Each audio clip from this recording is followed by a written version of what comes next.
sin duda importantes y que vamos a tener muy presentes en los siguientes minutos. Pero antes de adentrarnos en lo que la gente piensa, en lo que la gente quisiera hacerle conocer directamente a la ministra del Interior, le damos la más cordial bienvenida.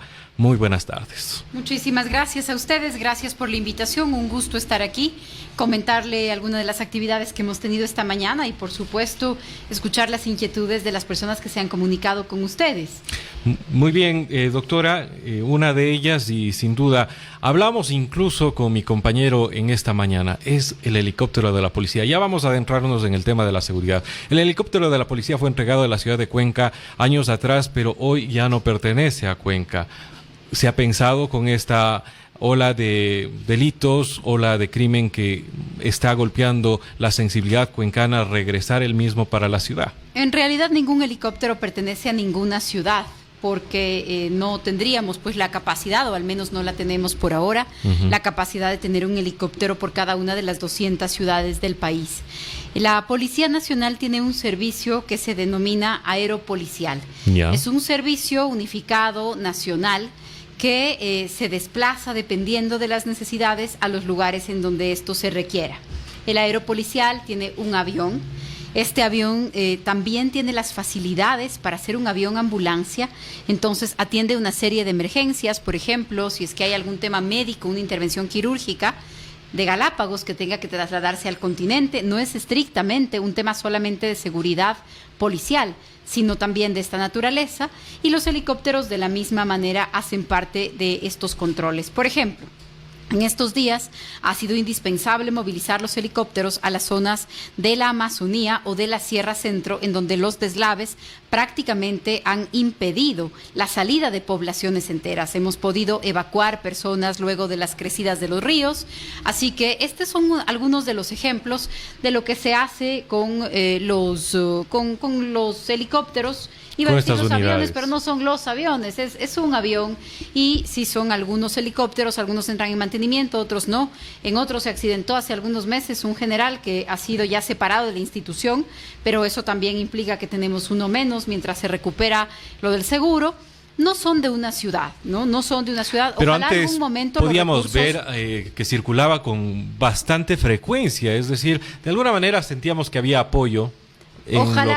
Ojalá algún día los recursos nos permitan tener así helicópteros por ciudad. Hay algunos municipios que los están adquiriendo para sus ciudades, pero como le digo, hay un funcionamiento nacional y se movilizan hacia los lugares en donde esto sea necesario, en donde esto pueda ser más útil.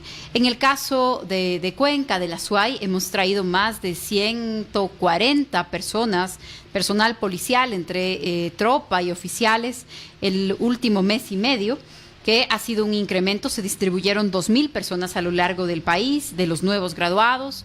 Estamos poniendo nuevos recursos, tenemos ya el presupuesto para la construcción de un VC. Esta mañana me reuní con el señor alcalde de la ciudad, con Pedro Palacios, con quien hemos coordinado también por otro local para la policía, por algunas facilidades adicionales.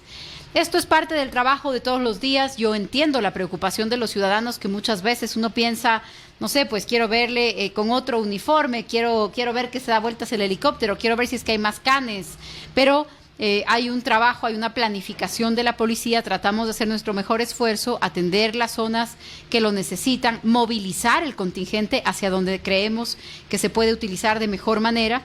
Mover gente, permítame ponerle un ejemplo que tal vez es tan cotidiano que no le damos importancia o tanta importancia. Cuando se juega un clásico del astillero, hay que llevar más de 2,000 policías para eso. Se lleva de diferentes concretamente lugares. Por ese partido, pero solo por ese partido, claro. Solo para poner un ejemplo, porque ese es un partido grande y las barras tienen enfrentamientos, etcétera. El otro día tuvimos aquí también un enfrentamiento en Cuenca, en las afueras del fútbol. Salió la caballería, salió la policía montada, salió la unidad de remonta. Creo que con un helicóptero no hacíamos mucho ese día, pero en cambio salió la policía a caballo. Entonces depende del tipo de acontecimiento, depende del tipo de festividad. Cuando hay fiestas de la ciudad de Cuenca, vienen más policías de otras provincias. Cuando hay fiestas de Guayaquil, van hacia Guayaquil. Doctora, entonces hay una planificación para eso. Varias veces hemos conversado en esta misma mesa informativa con el exgobernador Javier Enderica. Él siempre supo dar datos precisos sobre una deficiencia en lo que son policías, dotamento, entre otras cosas que ayudan a la seguridad de la provincia. ¿Se ha podido superar o estamos cerca de superar esa deficiencia que se ha venido dejando saber? Yo les digo a los gobernadores y también al mando de la policía, a los ciudadanos, uno siempre tiene que calcular, ¿nos faltan en relación con qué? En relación con nuestra expectativa, siempre vamos a quedarnos cortos, porque todas las personas quieren Pero tener... no hay una operación técnica, sí, de alguna manera. En esa operación estamos en los estándares. Es decir, que estamos cubiertos. Así es. Probablemente este traslado de más o menos 140 nuevos policías haya suplido también en este tema, pero estamos dentro de las cantidades, dentro de las tasas, porque hay tasas internacionales que precisamente se usan para valorar este tipo de temas, y esto me parece que es lo que estamos en este momento logrando.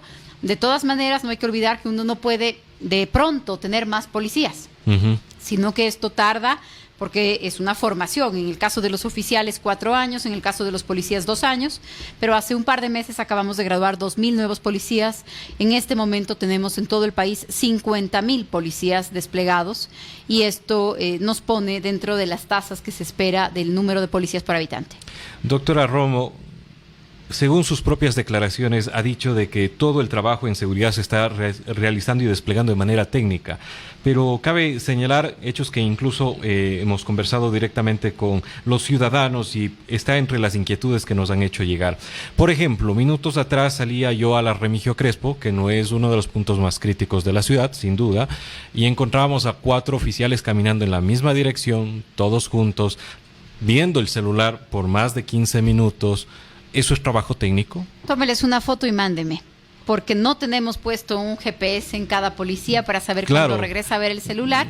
Pero más allá del celular... Yo le aseguro, la policía hace un trabajo profesional, hace un trabajo técnico, pero sin lugar a dudas pueden existir fallas, pueden existir malos elementos, por supuesto. Entonces, más en allá esos que casos sean hay que hacer correcciones. Malos elementos, quizás la lógica, y este es un pensamiento propio, decía, ¿por qué no de estos 4 policías 2 están subiendo, 2 están bajando y de alguna manera nos sentimos más cubiertos? El otro día pasó exactamente lo mismo, pero eran 7 y tengo la fotografía subida incluso en las redes sociales. Tiene que mandarme directamente la fotografía y así yo me quejaré en cada caso. Tenemos, como le digo, 50,000 policías, pero si por ahí usted se encuentra 4 o 7 a los que hay que observar para mirar si están haciendo de manera correcta su trabajo, por favor envíeme, que yo con mucho gusto voy a estar sobre el tema. Pero ¿cómo se mide el trabajo de la policía? Porque creo que esto es importante también. ¿Cómo se evalúa el trabajo de la policía? La policía se organiza en zonas y subzonas. No es la misma organización que provincias y cantones, sino zonas y subzonas. Cada zona y subzona tiene un criterio de evaluación que se da a través del cuadro de mando integral. El CMI o cuadro de mando integral se revisa todos los días en cada subzona, y de manera nacional yo lo reviso todas las semanas, conectada por videoconferencia con todos los comandantes de zona y subzona. ¿En qué consiste? El cuadro de mando integral tiene una lista de 7 delitos. El Código Penal tiene cientos de delitos, pero la policía hace un seguimiento puntual de 7 delitos. Los más relevantes. Los más relevantes. Con los que tenemos más conflicto, entiendo. Exactamente. Y según estos datos relevantes, se va valorando cómo se mueve cada semana. ¿Ha subido, ha bajado, qué tipo de delito, en qué zona, en qué subzona? Inclusive tenemos información para conocer los horarios en donde hay más prevalencia. Entonces, de esa manera se organizan los turnos de la policía, inclusive con los horarios. En esta medida, el cuadro de mando integral, que es el criterio de evaluación, el cuadro de mando integral, ¿cómo está en Cuenca y en Azuay? En el caso del delito más grave, que es el que encabeza nuestro cuadro de mando integral, se trata del delito muertes violentas, muertes intencionales. En este caso estamos -10 en comparación con el año pasado.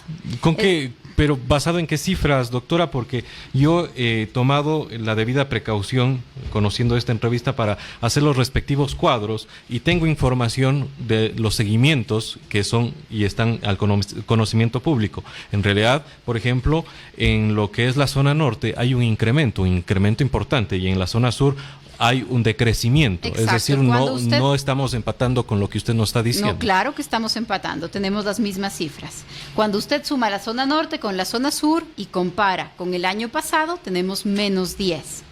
Ya. Entonces, en el caso de las muertes violentas es importante tomar en cuenta este delito, porque es además un delito que no permite subregistro. Es un delito que no se puede esconder. No podemos esconder un cuerpo, ¿verdad? Exacto. Como podría pasar con otros delitos en donde la cifra que usamos es la cifra de las denuncias que recibe la Fiscalía. Combinado ese cuadro total, tenemos una reducción del 40% en relación con el mismo periodo del año pasado. ¿Qué tenemos? Un incremento en el robo a personas, un decremento en el robo a locales comerciales. Entonces, así es como se evalúa el trabajo de la policía, que era por donde empecé esta conversación, explicándole que cada policía tiene asignado una subzona y una zona, y su trabajo al final de cada periodo va a depender de su cuadro de mando integral. Entonces, si es que tenemos policías que no hacen un trabajo técnico, que están todos haciendo lo que no tienen que hacer en un horario que no deben, que están descuidando su zona, eso se va a reflejar al final de la semana, y esto va a provocar un llamado de atención o su calificación cuando ya es momento de calificar para ascender. Doctora, mi compañero ha procedido a poner la fotografía de la cual estaba hablando. Esta fotografía es tomada a las 11:30. Lamentablemente no podemos visualizar, ahí están 7 policías, realmente en una zona que no amerita, y número 2, en realidad 7 al mismo tiempo, probablemente no ayuda de mucho. Yo le voy a pedir al gobernador Martínez que escuche su asesoría para los temas de seguridad, estrategia, es únicamente zonificación de la ciudad. Pero creo que como ciudadano puedo decir... No, por eso eso es lo que estoy diciendo. Probablemente en la noche la Remigio Crespo sí sea una zona complicada, pero a esta hora del mediodía no lo es. Tenemos algunos audios que nuestros oyentes han decidido enviarnos. Con gusto damos paso a continuación. Señores de la W, muy buenas tardes. Ahorita con entrevista con la ministra, por favor quisiera decir, en todo caso ellos ponen más policías, pero la policía está desprotegida, la policía no puede actuar. Entonces, ¿de qué vale que nos manden más contingente si ellos están cruzados de brazos? En el momento de actuar no lo pueden hacer. ¿Qué sacamos? Que nos llenemos de policías. Las leyes deberían cambiar y estar a favor de la ciudadanía. Gracias. Quizás puedo nada más engordar un poquito el comentario con otros que nos han hecho llegar con anterioridad referente de la dotación de los uniformados. ¿Tienen dotación suficiente? ¿Tienen el armamento suficiente? ¿Están capacitados de la manera adecuada para responder a estas emergencias? Sí, así es. Y por ejemplo, en el tema de la dotación, de nuevo la pregunta es dotación suficiente dependiendo de su trabajo. Quien hace un trabajo administrativo, un trabajo de recibir, por ejemplo, una denuncia, un trabajo relacionado a un peritaje en un laboratorio, no tiene un arma porque no la necesita para ese tipo de trabajo. Quien sale a enfrentar temas de delitos sale con su arma, con el uniforme, dependiendo del tipo de operativo en el que participe, ¿no es cierto? Con un chaleco antibalas, por supuesto. Cada policía tiene la dotación que necesita para el tipo de trabajo que desempeña. Eso es lo que hacemos y nos aseguramos de que así suceda. Como usted también me ha escuchado decir en estos minutos, como va creciendo el número de policías siempre, también nosotros vamos planificando nuevas adquisiciones todo el tiempo. Eso es parte del trabajo de planificación en una institución tan grande, tan numerosa. Pero no quisiera dejar de lado la pregunta de la oyente. Por favor, claro. Que hablaba más bien del tema legal. Ya. En materia legal, nosotros tenemos algunas preocupaciones, pero también hay que evitar crear la sensación de desprotección. No hay desprotección, pero hay algunas interpretaciones que nos hacen daño y nosotros trabajamos para apoyar a los policías. Ejemplo. Aquí un policía, aquí en la ciudad de Cuenca, un policía que actuó en Turi para evitar que un privado de libertad le quite la vida a otro, disparó. Es un armamento especial que se tiene dentro de las cárceles porque no todo el armamento está permitido en ciertos lugares. Este armamento especial fue disparado y esto le provocó la muerte al PPL en Turi. ¿Qué pasó con este policía? Hay un procedimiento normal, que es en ese momento llevarle para levantar los datos, para formular cargos si es que corresponde, como a cualquier persona. Este procedimiento, en lugar de causarnos preocupación, deberíamos todos conocer que es parte de un procedimiento normal. Pero después de este no debe procedimiento, eso generar preocupación. Eso es lo que pasó con este caso que usted cita. Ya está cerrado el caso. Claro, pero la ya gente se preocupó de que... Por eso es que creo que si nosotros tenemos información, entonces podemos conocer para no preocuparnos de manera desproporcionada o por las cosas que son parte de procedimientos regulares. En este caso, la fiscal ya dijo, el policía actuó bien, hizo lo que tenía que hacer, hizo su trabajo, caso cerrado. ¿Qué pasa si no hacemos nada? Lo que pasa es que en 1 año, en 2 años, en 3, en 7 años, podría abrirse un proceso penal contra ese policía. Podría venir un familiar de la persona, por ejemplo, podría venir una institución pública, por ejemplo, y decir, mire, este caso no quedó en nada, abramos otra vez el caso. Entonces, para la seguridad del propio policía, cuando un policía hace uso de su arma, y peor todavía, si es que con el uso de esa arma hay alguna afectación, siempre se levanta un procedimiento para tener la seguridad de cerrar ese caso. En la mayoría de veces así sucede. Hay casos más polémicos, hay casos que son un poco más delicados, hay casos en donde los procesos penales avanzan. En ese tipo de casos se ha dado la instrucción para que todas las gobernaciones del país hagan el acompañamiento judicial y el acompañamiento, sobre todo el patrocinio legal, consigan los abogados para que los policías tengan la confianza en hacer su trabajo. Por supuesto, la policía está facultada para usar sus armas y para usar la fuerza, pero también con unas reglas.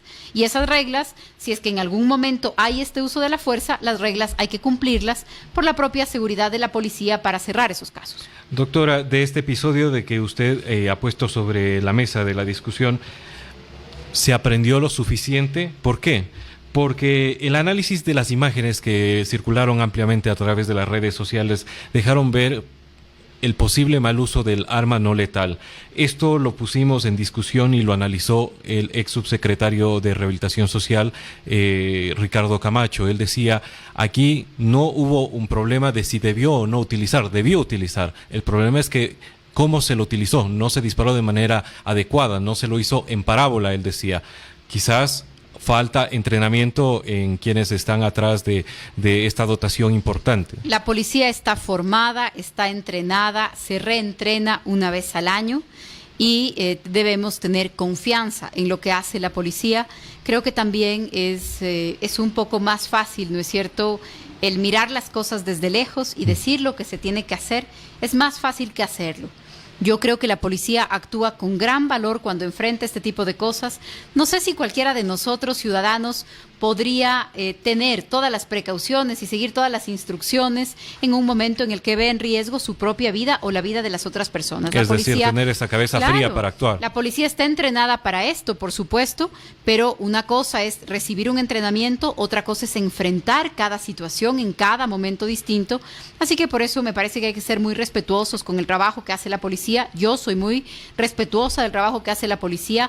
Cada día aprendo de los grandes esfuerzos que se realizan, sin que esto me impida ver, por supuesto, que hay espacio para mejorar. Doctora, le voy a pedir, y desde luego mientras también toma un poco de agua, porque es una conversación que da para mucho. Se han comunicado a través del 288-2178, su voz es la W. Estamos conversando con la doctora María Paula Romo, ministra del Interior. ¿Aló? Estamos escuchando. Buenas tardes. Sí, le quería decir a la señora ministra, aprovechando la oportunidad que está aquí en la ciudad de Cuenca, un problema en el Cantón Nabón. Es permitido que 3 personas sean funcionarios de la gobernación, uno es jefe político, otro comisario y otro teniente político. ¿Será posible eso? ¿No será nepotismo o corrupción? Señor, no cuelgue para que me explique un poco mejor, porque no comprendo bien la pregunta. Es decir, 3 familiares, ¿a eso se está refiriendo quizás? Sí, son 3 familiares que trabajan. Uno es jefe político, otro es comisario y otro es teniente político. ¿Será permitido eso? Comisario y teniente político. y jefe político también. Gracias por su denuncia, caballero. Muchas gracias, tomo nota, señor, y voy a averiguar de inmediato. De todas maneras, la norma Quito. legal de nepotismo es la relación familiar con la persona que le contrata.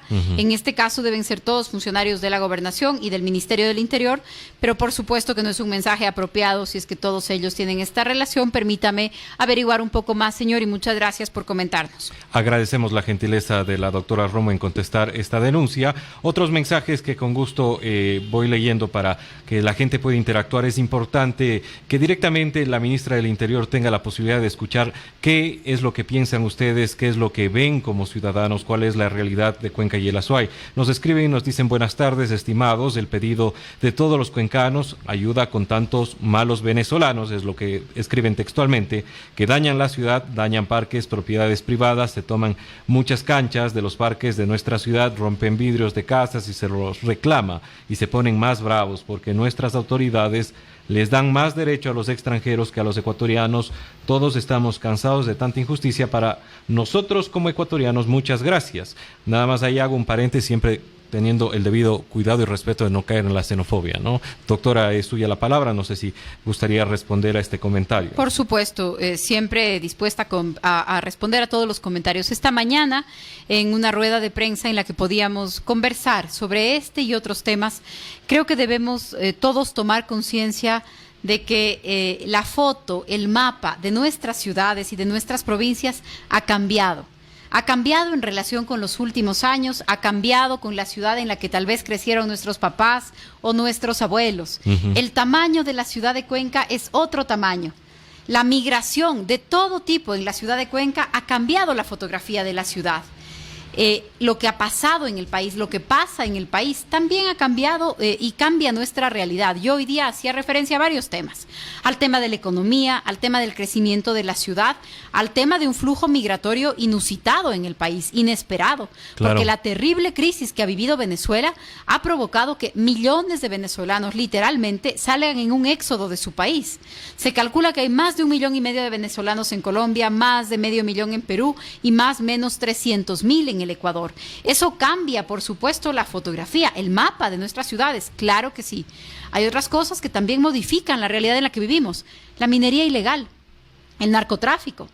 Con el narcotráfico venimos, ¿no es cierto?, ya con una preocupación y viviendo de alguna manera por las últimas décadas. Nos encontramos geográficamente entre dos países que son los mayores productores de cocaína del mundo. Nos encontramos geográficamente en una parte del continente, me refiero a la costa ecuatoriana, que es apetecida por organizaciones delictivas porque resulta provechosa, beneficiosa para trasladar sustancias ilegales hacia el norte. Somos un país de tránsito. Entonces, así ha sido conocido. Esto es parte, ¿no es cierto?, de toda esta realidad que modifica nuestro mapa. A esto le sumamos una nueva amenaza de seguridad, la minería ilegal. Una industria ilegal que no solamente afecta al medio ambiente, porque la minería ilegal es terriblemente contaminante, sino que también provoca otros delitos y la acumulación de grandes cantidades de dinero para organizaciones delictivas.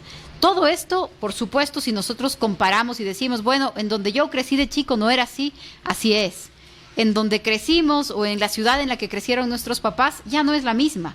Hoy hay 3 o 4 veces más personas, la economía se ha multiplicado por 20 y también algunos de los temas de seguridad.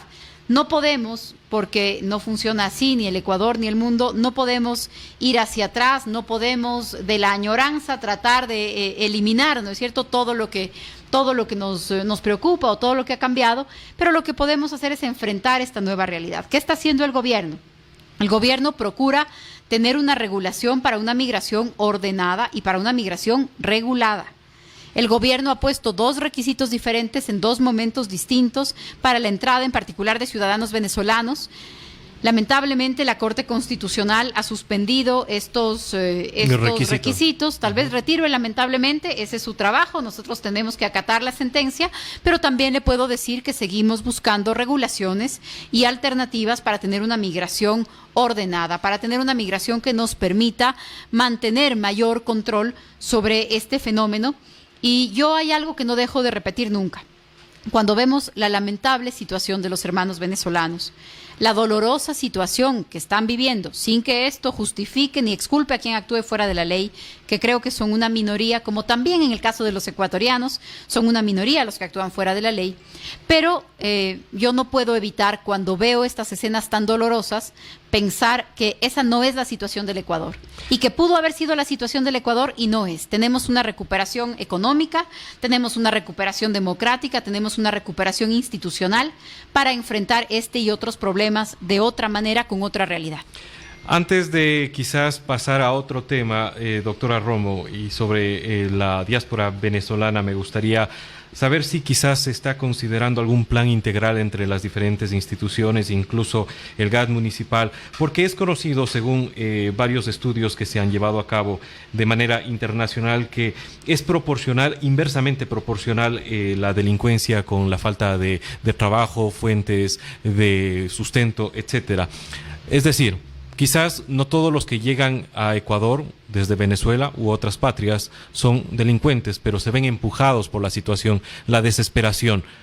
¿Hay algún plan para fortalecer, darles quizás incluso un albergue? Porque hay que entender que mucha gente duerme también aún al día de hoy en las calles. Eso es muy importante lo que usted pone sobre la mesa. Hay situaciones que precarizan a las personas, hay situaciones que las ponen en una realidad de más alta vulnerabilidad y por supuesto también condicionan su comportamiento.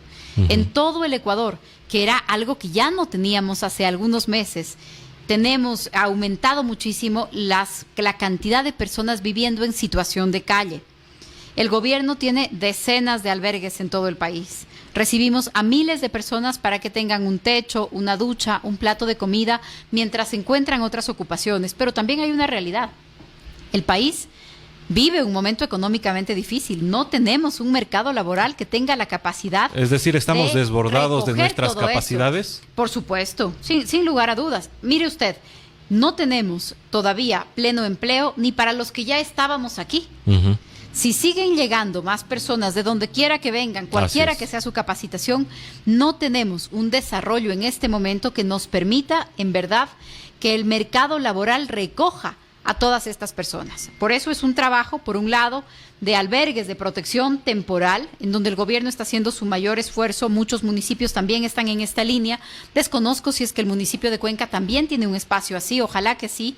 Muchos municipios ya lo tienen precisamente para atender esta realidad, para evitar que esté en la calle, en un parque, debajo de un puente, estas personas, poder darle un techo temporal.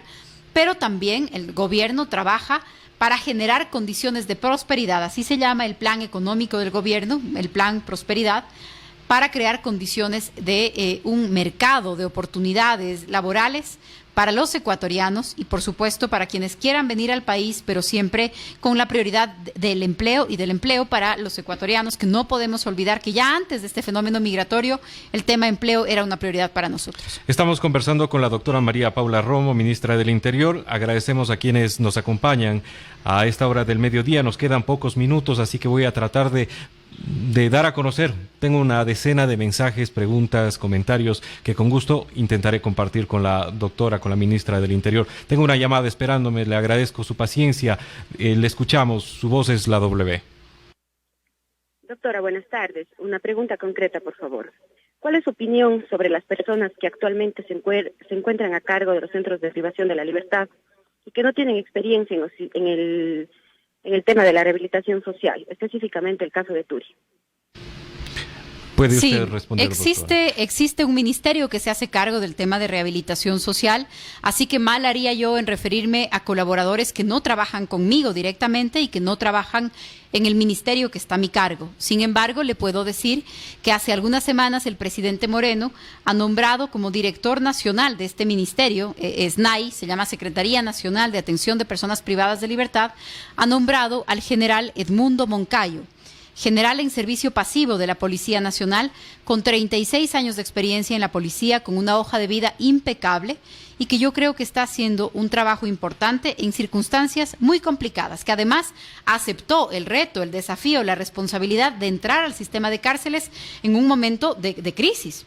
Él está haciendo un trabajo muy importante, en algunos casos está escogiendo nuevos colaboradores, en otros casos está confirmando a colaboradores que están haciendo un buen trabajo, pero ese ministerio que tiene su propia autoridad, que es Edmundo Moncayo, está haciendo una valoración de los lugares, de cada uno de estos lugares y, como le digo, buscando los mejores perfiles, confirmando los que han dado buenos resultados, cambiando aquellos que no. Doctora Romo, primero felicitaciones por su loable labor, es una opinión de nuestros oyentes dentro del ministerio. Al fin tenemos una ministra con pantalones, leo textualmente. Me preguntaba acerca de un video que está en redes sociales en donde personas en diferentes lugares del país se ven imágenes de que hacen uso de un arma de defensa personal. Quería saber si estos casos extremos, si es legítimo el uso de un arma, entiendo que un arma de fuego. Sí, en realidad la legislación, bueno, primero muchas gracias por el mensaje y la felicitación, le agradezco mucho, pero entro a responder la pregunta. Claro. Los casos y lo que regula el derecho es que cuando una persona ve en riesgo su vida, puede responder esa agresión. Es lo que se conoce como la legítima defensa. Además de la legítima defensa, existe lo que se conoce como el estado de necesidad. Digamos que yo no veo en riesgo mi propia vida, pero yo veo que está en riesgo la vida de mi madre, de mi hijo, de mi esposo y en ese momento, para salvar la vida de otro, intervengo. Esa es la necesidad. Si es que esa respuesta es proporcional, es oportuna, entonces no voy a tener ninguna sanción penal. ¿A qué me refiero con proporcional, oportuna, razonable, que es un poco las reglas de la legítima defensa? Por ejemplo, si es que a mi esposo le están amenazando, pero le están amenazando, qué sé yo, le están con diciendo, dar un puñete, no puedo sacar un arma. te voy a dar un puñete si es que no me das tu billetera, y yo saco una bazuca, desproporción en la legítima defensa. Pero si yo veo que hay una persona que está con un arma amenazando a alguien, es proporcional usar un arma también. Entonces, eso, como en el caso que hablábamos antes, de todas maneras, habrá un procedimiento, se abrirá un proceso y el proceso se cerrará cuando se demuestre que todas estas características existieron. Es decir, uno siempre está facultado por la ley a defenderse a sí mismo, a defender a los suyos o a otro ser humano y también a defender su propiedad. Buenas tardes, por favor, ¿por qué razón hay un solo patrullero de la policía para las parroquias rurales donde ese patrullero cubre 13 barrios? ¿Qué seguridad nos brinda? Así, si hay ahora ya que cuenta con más policías, perdón, no logro entender un poco esa parte. Espero su respuesta. Muchas gracias. Dice. Ya, ahí me mató con la pregunta porque no sé qué parroquia ni sé qué patrullero, pero le puedo decir que tenemos 7.800 patrulleros a nivel nacional, más o menos. Tenemos más o menos 11.000 motos, tenemos 450 nuevas UPCs. Este año vamos a construir 100 nuevas. Estamos renegociando el mantenimiento de los patrulleros. Es decir, la policía es una institución muy grande, es una institución con muchísimo recurso humano y material, que también se desgasta muy rápido, hay que comprar, hay que renovar, pero si es que usted tiene el caso concreto y me comenta o nos manda un mensaje sobre qué parroquia, yo tomo nota para averiguar si es que tal vez se necesita enviar más patrulleros o más material para esa zona y si es que tenemos la posibilidad de hacerlo. La buena noticia, estamos trabajando en un proyecto renovado, en un nuevo ánimo también para tratar el tema de seguridad con los alcaldes de todos los cantones del país. Y yo le tengo que decir en honor a la verdad, no he recibido hasta ahora ni una sola negativa, ni un solo no de ningún alcalde. ¿Qué es lo que estamos trabajando con los alcaldes? Los municipios cobran una tasa de seguridad. Sí. De esa tasa de seguridad, por ejemplo, el municipio puede donar una camioneta para los lugares rurales, porque muchos de los carros, la mayoría de los que tiene la Policía Nacional, están pensados para la ciudad, lamentablemente. Claro, y es más el territorio difícil, ecuatoriano es bastante amplio, ¿no? Entonces, por ejemplo, tenemos municipios que nos están diciendo, para los lugares más apartados, yo voy a donar una camioneta. Para los lugares más apartados, yo voy a instalar unas nuevas cámaras a la entrada y a la salida de la parroquia. Es lo que yo creo que tenemos que hacer, un trabajo coordinado con los alcaldes de cada lugar, para que también, desde el punto de vista de los recursos, puedan apoyar el trabajo de la policía. Entro en el tramo final de esta entrevista. Tengo un par de fotografías con otro pedido que con gusto damos paso. Mientras la doctora puede observar las fotografías en pantalla, yo le leo el mensaje que está acompañado. Dice: buenas tardes, W Radio, y saludos a la ministra. Gracias por ser los portadores de esta denuncia. Mi pregunta para la ministra es: ¿dónde está nuestra seguridad? ¿En dónde los policías en pareja se dedican a ser fotógrafos? Mi denuncia tendrá oídos o solo serán palabras al viento. Atentamente, Fabián Cordero Durán. Fabián, muchas gracias por su denuncia. Esta mañana conversábamos con la policía de un proyecto que tenemos, también lo conversábamos con el gobernador Javier Martínez. Hay un proyecto que estamos trabajando en el Ministerio del Interior para que todos los autos de la Policía Nacional tengan GPS. Para saber dónde y qué están haciendo. Para saber en dónde están, si está circulando, si está parqueado, si está de paseo, si se le llevó a la casa, porque en realidad, como yo le decía, son miles de autos y de motos, y tener un control total sobre lo que pasa en cada minuto es muy difícil. De todas maneras, yo nunca me descuido de una denuncia. Si es que usted tiene la manera de identificar, si es que en las fotografías el número de podemos placa, mirar, quizás, o incluso el claro. día. Porque si es que me dicen el día y la hora, nosotros podemos saber quiénes estaban asignados a qué zona. Pero simplemente la foto no me ayuda lo suficiente. Para mí lo ideal es saber en qué zona, qué día, a qué hora. Así ya reducimos el número de personas al que averiguar qué es lo que están haciendo. Pero tenemos un proyecto para instalar un control de GPS a cada moto y a cada carro de la Policía Nacional que nos permita saber en dónde están y si está cumpliendo su trabajo. Bueno, en el tramo final, doctora, me quedo con muchísimos mensajes, pero quiero cerrar esta entrevista con dos temas muy puntuales. Número uno, precisamente sentado el día de ayer realizando un mapeo de lo que son los delitos. En este caso me dediqué a revisar el tema de los homicidios intencionales y qué ha sucedido. Puedo ver que ha habido una variación importante entre el Distrito Sur y el Norte. Aparentemente, mientras estaba pues un coronel que ha sido movido al sur, en el norte los números eran muy buenos, o sea, es decir, había de alguna manera contrastado con los números de ahora bastante menos delitos, a eso me refiero. Ahora que existe el cambio, pasa inversamente lo contrario, es decir, el sur se controla y el norte sube. El coronel que está ahí es un coronel de trayectoria que los cuencanos le conocemos, y creo que el nombre está por demás decirlo, pero esto me deja a mí, al menos en la lógica, pensar de que tiene una estrategia que puede ser válida a nivel completo de la ciudad. ¿No será quizás, doctora, que debemos reconsiderar que tenemos aquí elementos que pueden ayudarnos a controlar los problemas que hoy estamos enfrentando, y no necesitamos necesariamente, y no porque sean malos elementos, sino porque ya hay gente que conoce nuestra ciudad, nuestra realidad, y puede responder a esta situación de una mejor manera? Claro que sí. Lo que usted me dice es exactamente cómo funciona la evaluación de zonas y de subzonas, porque esto representa pues una carta de presentación para quien está en una zona que tiene buenos resultados, y también es un motivo para preguntar qué está pasando en otra zona. Por eso la división que usted usa es precisamente lo que a nosotros nos sirve para poder valorar, para poder evaluar el trabajo de las personas a cargo. Pero quisiera añadir algo. Lo comentábamos fuera de micrófono en otra radio esta mañana. Azuay es la provincia en donde en número absoluto, pero también en porcentaje, menos personas quieren ser policías. Y esto se ha dicho antes aquí, ¿sí? Entonces, aquí también hay un llamado muy importante, ¿no? Necesitamos, ojalá, más jóvenes en Azuay se animen a ser policías, porque yo estoy segura de que eso nos va a permitir en el futuro, no va a ser de un día para el otro, pero que tengamos a los jefes, a los coroneles, a los generales que conocen la ciudad, que la conocen de lleno, que su familia está aquí, que aquí están los abuelos, los nietos. Eso da un vínculo también muy importante, y creo que un orgullo para el Azuay decir, aquí está y conoce perfectamente la ciudad y es parte. Pero así como tenemos provincias en donde muchas personas aplican, postulan para la policía, también tenemos provincias en donde son muy pocos.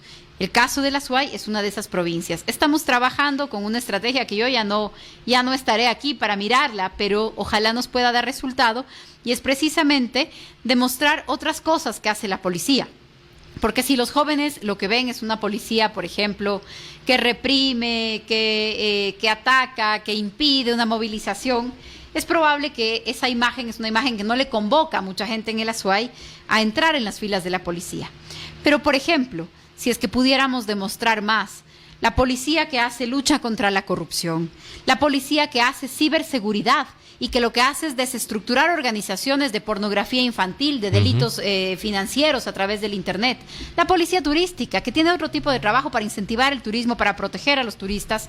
Creo que si podemos mostrar un poco más a los jóvenes que también hay esas unidades de policía con las que se pueden sentir más identificados, ojalá tengamos hoy más policías azuayos y en adelante más jefes de la policía que también sean de la provincia para poder seguir esta línea que usted me comenta. Usted como ministra probablemente pueda repensar que quizás existe ya elementos que pueden ser reconsiderados para una estrategia mejor. ¿Está dispuesto a reconsiderar esta posibilidad? Claro que sí, hay 50,000 policías en todo el país y téngalo usted Pero por refiriéndonos seguro. a Cuenca. Por ¿no? eso le digo, hay 50,000 policías en todo el país y todo el tiempo estamos analizando cuál es el mejor lugar para que se puedan ubicar y para que puedan hacer su trabajo. Doctora, finalmente no me puedo ir y no le puedo dejar ir a usted sin que nos comente un tema muy importante. Sabemos que tenemos un gobernador encargado, Javier Martínez. Seguramente lo está haciendo bien, tiene buen ánimo, pero no es el definitivo. ¿Cuándo conoceremos el nombre definitivo? Porque se han barajado bastantísimos nombres, pero ya creo que a esta altura ninguno de ellos aceptaría por el tiempo de espera en el que les ha dejado el gobierno. Mire, estamos analizando algunos nombres para la gobernación de la Azuay, pero en este momento Javier Martínez es el gobernador y lo será hasta el momento en el que anunciemos cualquier cambio. Es decir, ¿él también estaría dentro de esos nombres o no está considerado Sí, claro entre los que sí. posibles Hay candidatos? muchos nombres que estamos considerando. El gobernador Javier Martínez está haciendo un buen trabajo. Nosotros creemos que ha manejado bien. El día de ayer el Comité Provincial de Seguridad ha hecho un buen trabajo. Hoy en la mañana, lo comentaba, estuvimos junto con él, con el alcalde de la ciudad. Hay una muy buena coordinación entre el gobernador y el alcalde. Y hasta próximo aviso, él es el gobernador de la Azuay. Doctora, me quedan muchísimas preguntas, muchísimos mensajes en el celular, pero el tiempo es ingrato. Le agradezco por su gentileza y espero volverla a tener aquí en la W Radio. Muchas gracias a usted, a sus oyentes y mil disculpas por los mensajes pendientes. Espero estar pronto de regreso. Gracias. Hemos conversado con la doctora María Paula Romo, ministra del Interior.